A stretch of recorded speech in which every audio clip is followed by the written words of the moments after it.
안녕하세요. 헬스 진행의 양혜선입니다. 3월 새 학기가 시작됐습니다. 우리 아이들 이제 단체 생활을 또다시 시작하게 될 텐데요. 단체 생활을 하면서 우리 아이들이 감기에 걸려 엄마들 깜짝 놀라실 때 많으시죠? 이렇게 단체 생활을 하면서 성장에 나쁜 영향을 미치는 현상을 단체 생활 증후군이라고 합니다. 각각의 증상의 차이가 있을 뿐 아이들 모두가 이 단체 생활 증후군을 앓는다고 하는데요. 너무 걱정하실 필요 없습니다. 단체 생활을 통한 이런저런 잔병 치료로 인해서 면역력이 형성되는 것이라고 하니까요. 감기를 앓고 또 나아가면서 올바른 면역력을 길러주는 것이 중요하겠습니다. 그럼 헬스 오늘도 힘차게 출발하겠습니다.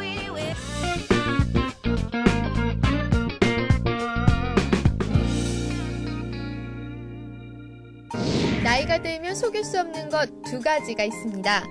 바로 피부와 치아. 나이가 들면 들수록 피부는 탄력을 잃어가고 주름은 늘어만 갑니다. 치아 역시 보이지는 않지만 함께 늙어가는데요. 치아 관리를 잘하는 사람도 구강안을 살펴보면 나이를 속일 수가 없습니다. 나이가 들면 잇몸도 피부와 같이 탄력을 잃어가면서 내려앉게 되는데 이렇게 되면 음식물이 치아와 치아 사이에 잘 끼이게 돼 치아가 썩거나 시린 증상을 유발하게 됩니다. 잇몸이 내려앉았다는 것은 치조골도 함께 내려앉았다는 것을 의미하는데 심하면 사용하던 치아를 상실할 수도 있습니다.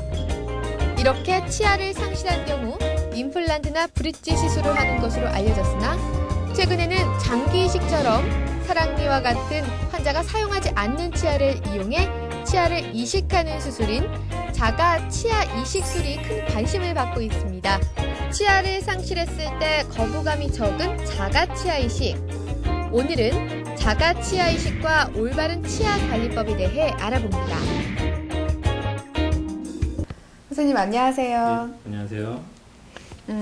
생소하게 느끼시는 분들 있으실 것 같아요. 자가 치아 이식이란 무엇인가요? 예, 말이 좀 어려운데요. 자가 치아 이식, 말을 풀어서 보면은 그 이식이라고 하는 거는 뭔가 없을 때 다른 부위에서 뭔가를 채취해서 옮기는 그걸 이제 우리 이식이라고 하는데 되게 간 이식, 뭐 신장 이식, 뭐 이런 걸 많이 들으시는데 그건 되게 자기 게 부족하니까 다른 사람한테서 이렇게 옮기는 그런 타가 이식이 되는 거죠. 근데 저기서 말씀드리는 자가 치아 이식이라고 하는 거는 자기 입안에서 특히 이제 사랑니가 대부분인데 사랑니를 이용해서 부족한 어금니 부분으로 이식하는 것을 우리가 자가 치아 이식이라고 합니다. 사랑니로 이식을 할 수 있다고 말씀해 주셨는데요. 그럼 사랑니가 있는 환자만 가능한 건가요? 예, 원칙적으로는 그렇습니다. 우리가 이식이라고 하는 게 항상 이제 뉴스에도 많이 나오는데 그 이식할 사람을 못 구해서 이식할 사람을 구하지 못해서 이식을 못하고 있는 안타까운 사연들이 많이 있는데요. 마찬가지로 본인의 구강 내 안에서 움직이는 거지만 이제 옮기려고 하다 보니까 옮기려고 하는 치아가 없다고 하면 당연히 할 수가 없는 거죠. 그럼 본인 치아만 본인에게 이식할 수 있는 건가요? 지금 말씀드린 자가 치아 이식이라고 하는 거는 원칙적으로 자기 치아를 옮기는 거니까 당연히 그렇고요. 근데 그거 말고도 타가 치아 이식이라는 게 있습니다. 그래서 많이 연구되고 있는데 다른 분, 특히 이제 뭐 어떤 분들이 계시냐면 우리 어머님이 치아가 없으신데 제 치아를 옮겨서 어금니로 대체하고 싶습니다라고 이렇게 말씀해 주시는 분들이 계신데 실제로 그게 이루어지는 데가 있습니다. 예? 다른 장기 이식처럼 그렇게 하고 성공도 됐다고 하는 그런 케이스들이 있는데 상당히 희박합니다. 어떤 감염의 위험이라든가 또 옮겼을 때 수식의 까다로움, 게다가 그런 또 면역 억제에 대한 또 문제, 그런 것들이 많기 때문에 아직은 이렇게 활성화되지는 않았는데 앞으로 분명히 그런 때가 올 거라고 생각이 듭니다. 그리고 많이 연구가 있는데요. 뭐 치아은행이라든가 조직은행처럼 치아은행 같은 거를 운영을 하고 있는 데도 있습니다. 그래서 현재는 조금 힘들지만 앞으로는 분명히 그런 때가 올 거라고 믿습니다. 그럼 다른 사람의 치아도 자신에게 옮길 수 있는 날이 올 수 있다는 말씀이신 거죠? 네, 분명히 저는 그렇게 믿고 있습니다. 임플란트나 브릿지 같은 것도 있는 걸로 알고 있는데요. 자가 치아 이식과의 차이점은 무엇인가요? 예, 환자분들이 가장 많이 질문하시고 저희가 가장 많이 설명하는 그런 질문인데요. 기존에 우리가 치아를 상실했을 때 가장 평범하게 할 수 있는 것이 브릿지였습니다. 우리가 한강에 다리 놓듯이 똑같은 얘기인데요. 교각이 필요하겠죠. 그러다 보니까 빠진 부위 그 양쪽 인접한 치아라고 하는데요. 인접 치아의 머리 부분은 우리 크라운이라고 하는데요. 그걸 깎아서 그 세 개를 한 덩어리로 잇는, 물론 재질은 여러 가지가 있습니다. 뭐 금도 있을 수 있고, 그다음에 이제 도자기도 있는데요. 그런 형태, 옆에 치아를 희생해야 된다는 그런 부담감이 있는 치료죠. 물론 많이 해왔고요. 지금도 많이 하고 있습니다. 그런 치아가 있고요. 그런 치료가 있고요. 그 다음에 그게 너무 불합리하다. 왜 생리를 깎냐. 그래서 그걸 좀 해결하고자 빠진 부위에다가 직접 우리가 금속 재질이죠. 티타늄의 재질을 이용해서 그 빠진 부위에 그 드릴을 이용해서 뼈를 좀 깎아내고 그 부위에다가 심는 그 임플란트라고 하는 게 그런 겁니다. 그래서 굉장히 장점이 많은데요. 인접 치아를 깎지 않아도 되고 굉장히 큰 저자갑에 견딜 수 있는 그런 좋은 치료입니다. 하지만 고가라는 게 많이 좀 꺼려지는 치료죠. 근데 이 상황에서 우리가 임플란트보다도 자연 치아에 더 가깝죠. 원래 있던 치아에 가까운 모양으로 더 치유 기간도 짧고 그 다음에 더 저자갑도 잘 견디고 또 그 잇몸에서의 그 올라오는 모양이 있습니다. 임플란트는 이제 원통형이라 그 아무래도 그 어금니 같은 경우는 뿌리가 2개인데 그거를 하나로 만들다 보니까 아무래도 그 차이만큼 음식물이 낀다거나 모양이 좀 달라진다거나 그런 게 있는데 모양만 좋다고 하면 이 옮긴 사랑니는 거의 원래 치아와 흡사한 모습이기 때문에 잇몸 치유도 아주 예쁘게 되고요. 저자갑도 원래 뿌리 모양을 그대로 갖추고 있기 때문에 상당히 좋은 치료라고 할 수 있습니다. 자가치아 이식에 이식할 수 있는 치아가 한정되어 있는지 궁금합니다. 네, 기본적으로 통상 사랑니는 4개가 있는데요. 그마저도 다 나지 않는 분들도 있어요. 예, 사랑니라고는 잉여의 치아이기 때문에 아예 없으신 분들도 있으신 반면에 4개가 모두 있으신 분이 있습니다. 그래서 만약에 4개가 다 제대로 나왔다. 예? 그래서 마침 또 어금니가 빨리 또 상실이 됐다라고 했을 때는 최대 4개까지도 가능합니다. 근데 그런 분은 좀 드물고요. 예, 대개는 이제 치아가 많이 모자르죠.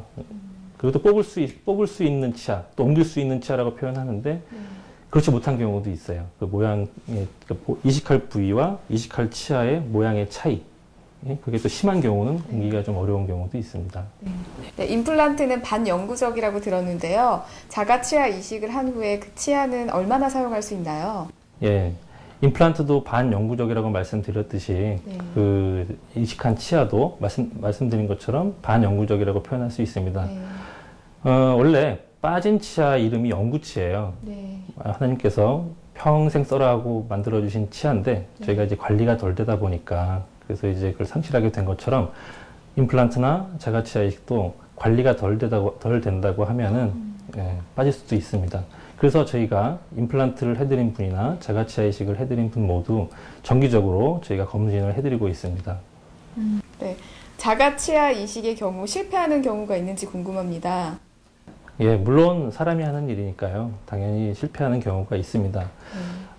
어떤 얘기가 있냐면요. 개인 병원보다 대학병원이 더 실패율이 높은 거 혹시 알고 계십니까? 아, 몰랐는데요. 왜냐하면 대학병원에는 어려운 케이스가 많거든요. 개인 병원에서는 쉬운 케이스를 많이 하기 때문에 성공률이라는 게 그렇게 달라질 수가 있거든요. 마찬가지로 자가치아 이식이라는 것도 여러 가지 그 요인이 있지만 마침 그 옮기려고 하는 치아와 빠진 부위가 정확하게 일치한다 그러면 성공률은 상당히 올라가게 됩니다.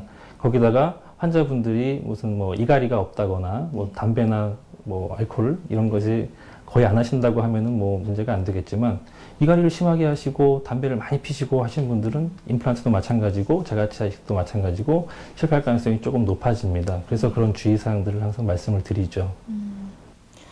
부작용 같은 거는 있나요? 우리가 그런 걸 갖다 말씀드릴 때 생체 친화성이라고 말씀을 드립니다. 그래서 임플란트가 가장 노력하는 게 그거예요. 그래서 임플란트를 만들어서 이식을 해줘 뼈에다가 심었을 때 이게 거부 반응이라는 게 없기 때문에 임플란트를 할 수가 있는데 그것도 만들어서 넣는 거잖아요. 자기 치아는 자기 거기 때문에 이런 거부 반응이 전혀 없습니다. 그렇기 때문에 임플란트보다도 더 좋은 치료라고 할 수 있죠. 아, 그렇군요.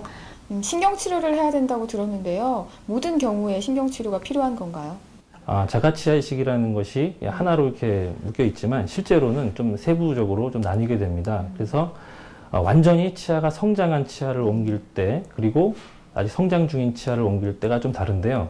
완전히 성장이 끝난, 뿌리가 완전히 성장이 끝난 치아를 옮길 때는 신경의 손상이 크기 때문에 당연히 신경치료를 해주어야 됩니다.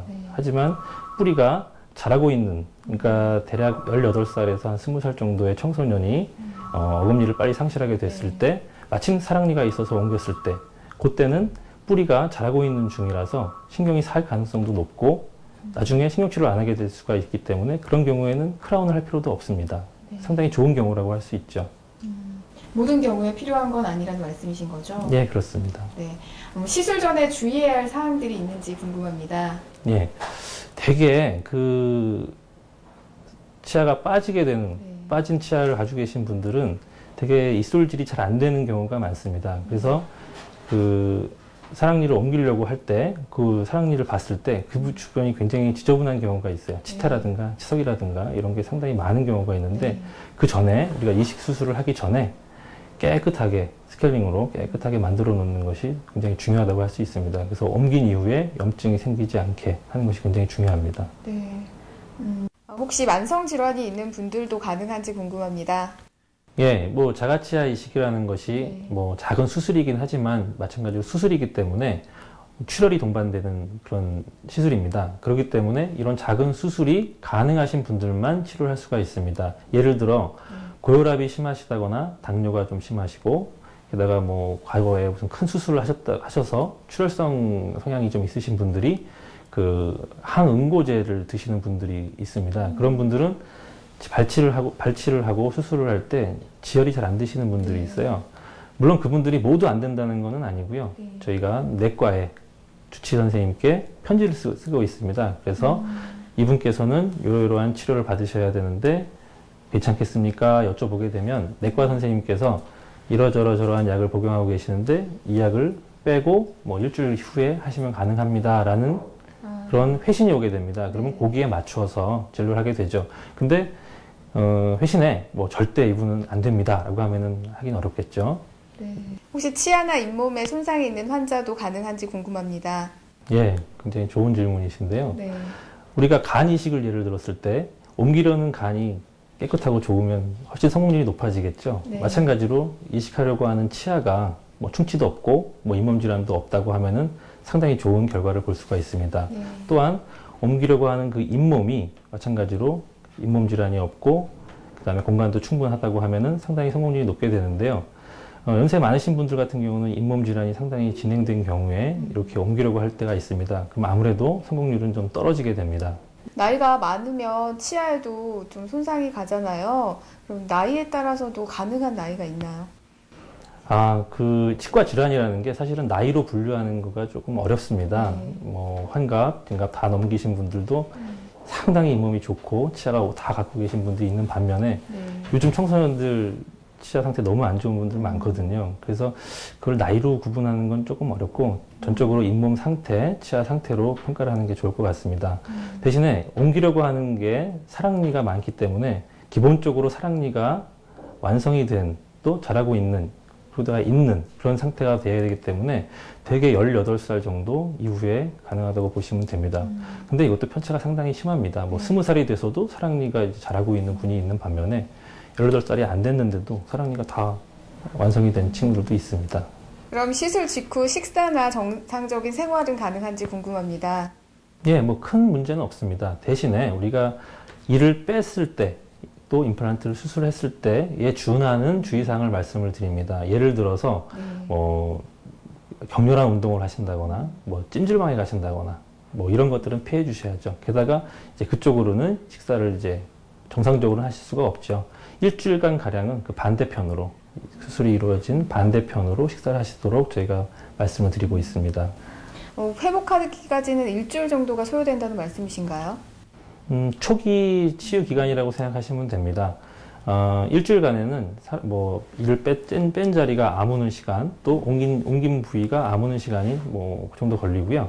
실제로 나중에 기능을 하는 데는 조금 더 시간이 걸립니다. 물론 그때 매일매일 오시는 건 아니고요. 정기적으로 뭐 1주, 2주, 뭐 한 달, 2달 이런 식으로 오시면 됩니다. 치료 완료까지 시간이 얼마나 걸리는지 궁금합니다.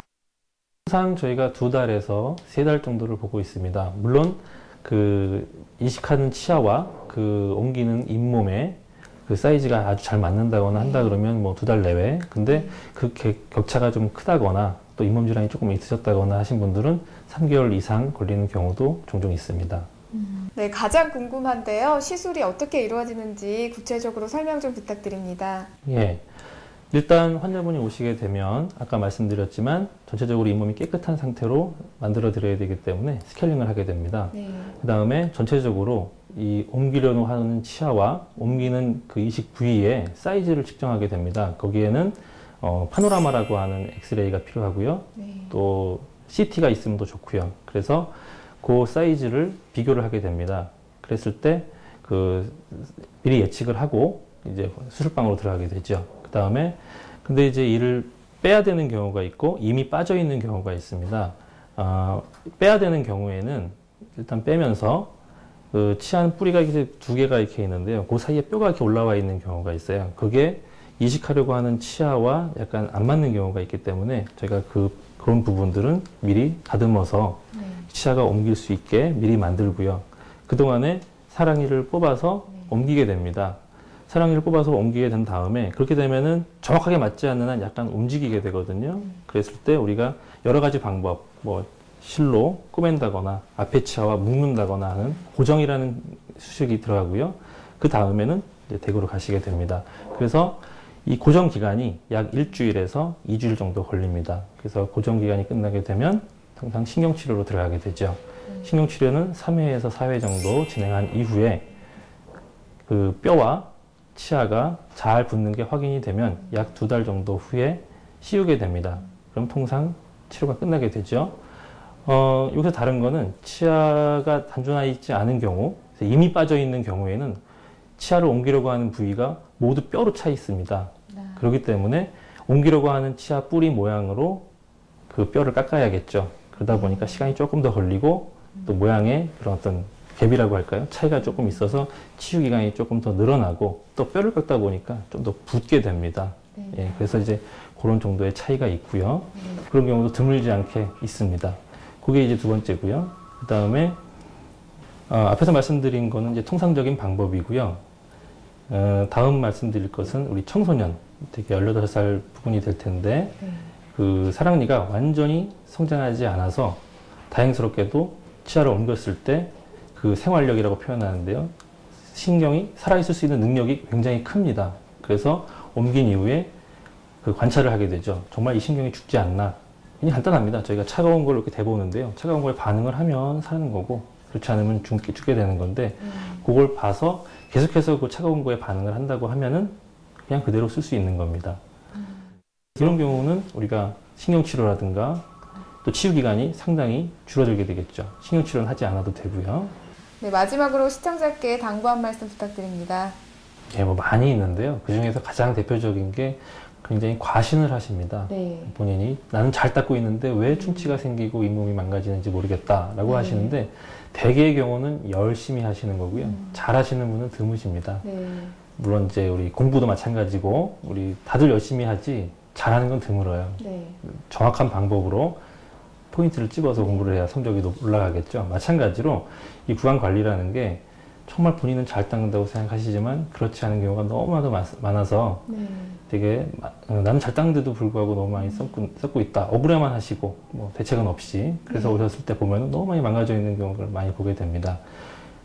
어렸을 때부터 치과를 좀 친해지셨으면 좋겠어요. 그래서 오셔서 어떻게 이를 닦는 것이 정확하게 닦는 방법이고 안 썩게 닦는 방법인지를 정확하게 보시고 그래도 부족한 부분이 있으면 치과 치료를 통해서 더 많이 망가지는 것을 예방할 수 있는 것이 훨씬 좋은 방법이 될 수 있을 것 같습니다. 임플란트도 좋고 자가치아 이식도 좋고 브릿지도 좋지만 안 썩는 게 더 중요합니다. 예, 그걸 좀 아셨으면 좋겠어요. 선생님, 오늘 자가치아 이식에 대해서 알아봤습니다. 자가치아 이식도 참 좋은 방법이지만 이식 전에 자신의 치아를 제대로 관리해서 예방하는 것도 중요한 것 같습니다. 더 궁금하신 사항은 아래 나가는 전화번호로 문의 주시면 됩니다. 선생님, 오늘 소중한 말씀 감사드립니다. 감사합니다. 감사합니다.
건강을 위해서이건 다이어트를 위해서이건 규칙적으로 운동을 하는 것은 참 바람직한 일입니다. 하지만 바쁜 업무로 인해서 운동할 시간이 없으신 분들은 생활 속의 짜투리 시간을 이용해보는 건 어떠실까요? 엘리베이터를 타기 전에 계단으로 올라가시고요. 또 식후 잠깐의 산책을 하는 습관을 들이는 것 참 좋습니다. 또 물통이나 또 수건 등을 이용해서 근력 운동을 집에서도 할 수 있고요. 자기 전이나 일어나서 약 5분간의 스트레칭도 큰 효과가 있다고 하니까요. 생활 속에서 실천해 보시기 바라겠습니다. 오늘 저희가 준비한 소식은 여기까지입니다. 다음 주에도 더욱더 건강한 소식 들고 여러분들 찾아뵙겠습니다. 건강에 관한 질문사항이 있으시다고요? 저희 홈페이지에 오셔서 질문해주세요. 전문의와의 자세한 상담이 이어집니다. 그럼 저희는 다음 주 이 시간에 다시 찾아뵐게요. 여러분 건강하세요.